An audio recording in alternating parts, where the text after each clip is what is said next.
বেগম খালেদা জিয়ার বিদেহী আত্মার মাগফিরাত কামনা করি।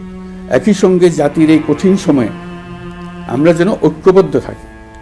শোকের এই সময়ে কেউ যেন অস্থিতিশীলতা বা নাশকতার অপচেষ্টা চালাতে না পারে, সে বিষয়ে আমি সবাইকে সজাগ থাকার আহ্বান জানাচ্ছি। এই সময়ে আমাদের সবার দায়িত্বশীল ভূমিকা পালন করা অত্যন্ত জরুরি। প্রিয় দেশবাসী, সাবেক প্রধানমন্ত্রী বেগম খালেদা জিয়ার মৃত্যুতে আমি 3 দিনের রাষ্ট্রীয় শোক এবং আগামীকাল তার নামাজে জানাজার দিনে একদিনের সাধারণ ছুটি ঘোষণা করছি।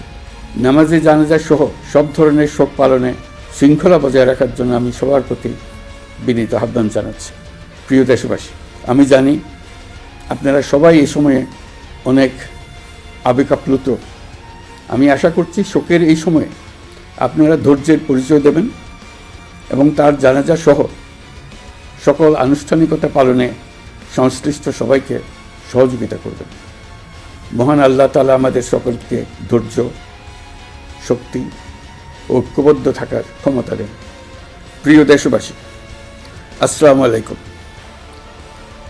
আজ আমাদের পুরো জাতি গভীর শোক ও বেদনায় নিস্তব্ধ। দেশের গণতান্ত্রিক রাজনীতির শীর্ষ নেত্রী, সাবেক প্রধানমন্ত্রী ও বিএনপি চেয়ারপারসন বেগম খালেদা জিয়া আর আমাদের মাঝে নেই। ইন্না লিল্লাহি ওয়া ইন্না ইলাইহি রাজিউন। বেগম খালেদা জিয়ার ইন্তেকালে আমরা গভীরভাবে শোকাহত ও মর্মাহত। তার মৃত্যুতে জাতি এক মহান অভিভাবককে হারিয়েছে। এই গভীর শোকের মুহূর্তে আমি তার পরিবারের সদস্যবৃন্দ, রাজনৈতিক সহকর্মী এবং অগণিত কর্মী সমর্থকদের প্রতি সমগ্র জাতির পক্ষ থেকে আন্তরিক সমবেদনা জানাচ্ছি। মহান আল্লাহর কাছে আমার প্রার্থনা, তিনি যেন আমাদের সবাইকে এই গভীর শোক কাটিয়ে ওঠার শক্তি দান করেন। বেগম খালেদা জিয়া ছিলেন বাংলাদেশের রাজনীতিতে এক পরম মহিমান্বিত ব্যক্তিত্ব। গণতন্ত্র, বহুদলীয় রাজনৈতিক সংস্কৃতি এবং জনগণের অধিকার প্রতিষ্ঠার সংগ্রামে তার অসামান্য ভূমিকা ইতিহাসে অম্লান হয়ে থাকবে। স্বৈরাচার ও ফ্যাসিবাদের বিরুদ্ধে তার আপসহীন নেতৃত্ব বারবার জাতিকে গণতন্ত্রহীন পরিস্থিতি থেকে উত্তরণের পথ দেখিয়েছে এবং মুক্তির প্রেরণা জুগিয়েছে।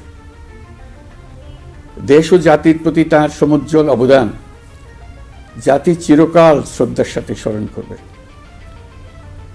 তাঁর দীর্ঘ রাজনৈতিক যাত্রা, গণমুখী নেতৃত্ব এবং প্রিয় মাতৃভূমির স্বাধীনতা ও সার্বভৌমত্বকে সমুন্নত রাখতে তাঁর অবিচল ভূমিকা অবিস্মরণীয় হয়ে থাকবে।